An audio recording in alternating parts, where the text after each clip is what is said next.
if this could have perfected you, if you could have become perfect in the old covenant, there would have never been a new covenant. So when the old covenant, not that it's bad, it's good. Paul said it's good, but the old covenant is based on things like you have to do this, don't do that, you will do this. What is that? That's present tense, future tense. You need to do this. To follow the law, you must do this. And that's all, but it's all imperfect. I mean, the end is perfect. What God's asking is perfect, of course. But to do it, I got to do good. I got to not do bad. It's me.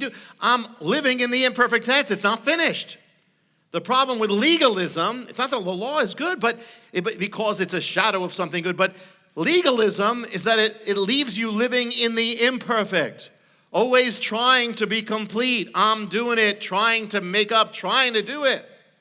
And then you end up like Paul, who said, I try to do this, but I do this. I know this is good, but I end up doing that.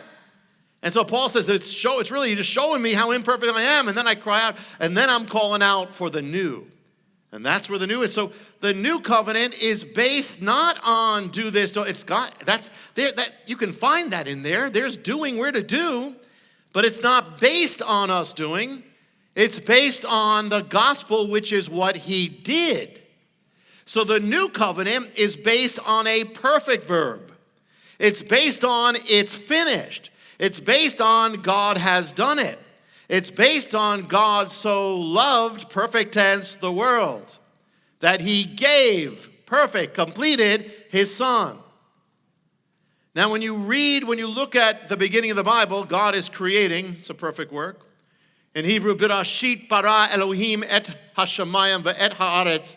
The first sentence of the Bible, in the beginning, the first action is a perfect verb.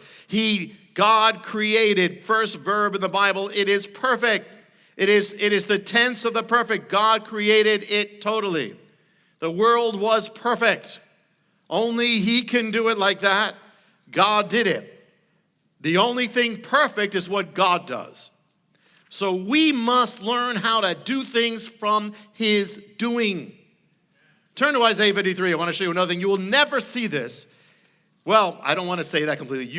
It wouldn't be clear, certainly in the English, but you might get a hint of what's going on here. But I want to show you something that you probably never knew. Isaiah 53, in fact, I don't think most believers would know this. Isaiah 53, in fact, probably most Jewish people don't realize that either. Isaiah 53, the amazing prophecy of Messiah. Who has believed our report? Verse 1. To whom has the arm of the Lord been revealed? He grew up before him as a tender shoot, like a root out of parched ground. He has no stately form or majesty that we should look upon him, nor appearance that we should be attracted to him. He was despised, rejected of men, man of sorrows, acquainted with grief, like one from whom men hide their face. He was despised. We did not esteem him. Surely our griefs he bore. Now, goes on.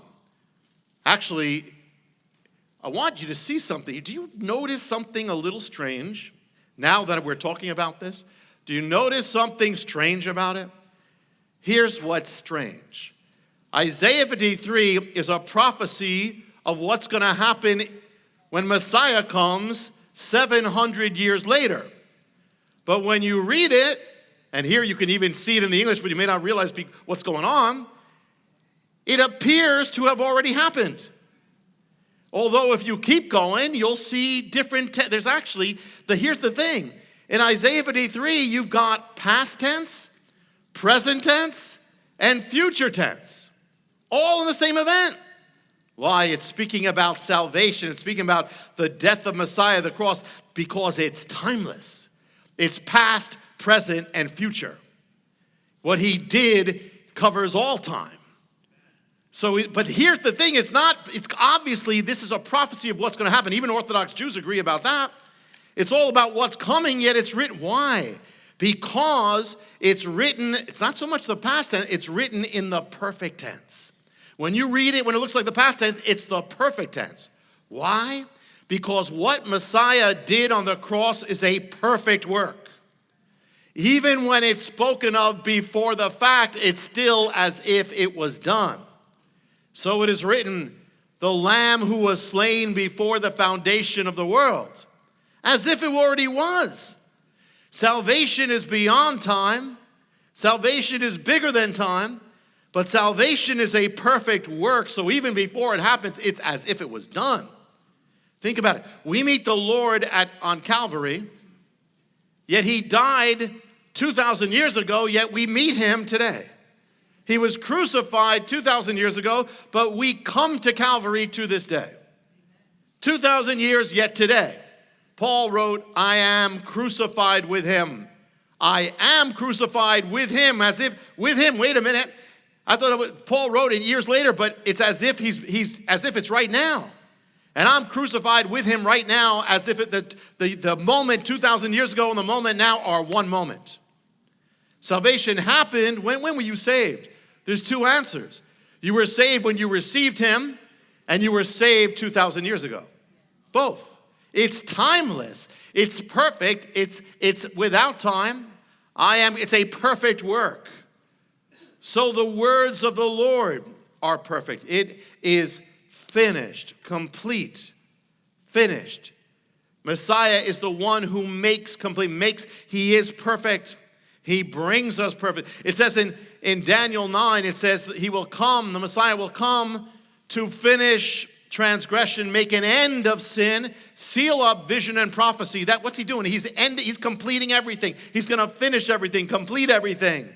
He's completing our sin. He's going to complete our past life. He's going to complete everything that wasn't complete. He's the cornerstone, we know that. But in Hebrew, cornerstone is Rosh Pinah. Try it. Rosh Pinah is where you get cornerstone. It's from the Psalms. He will be the cornerstone.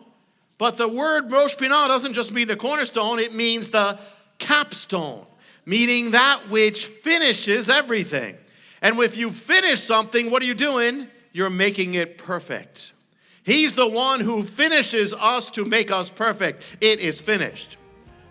In Hebrew, another strange property, if you put an and, the word and, in front of a perfect verb, the perfect verb becomes imperfect. Well, you take it this way.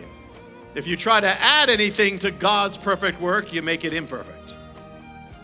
But if you take an imperfect verb and you put an and in front of it, it becomes perfect. So a life that's imperfect, but you add God into it, becomes perfect in him. What does this mystery